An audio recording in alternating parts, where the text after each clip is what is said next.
In front of me is Xiaomi 15 and today I would like to show you how you can apply Apple layout on this Android. Begin by opening Play Store and downloading free app called OS Launcher. It has to be from Launcher Studio Developer. When your app is ready, go into Devices Settings to scroll and hit Apps. Now use those three dots at the top right corner. Select Other Settings to access default apps and click on Launcher. Click on Launcher Pro, select Allow All in the pop-up after tapping on Home button. And as you can see, my Apple layout was successfully applied. To make some changes, go into Launcher app.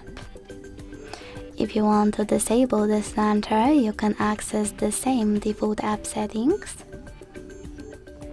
Misclick, and tap on System Launcher. Thanks so much for watching. If you enjoyed this video, leave a like, comment and subscribe. Bye!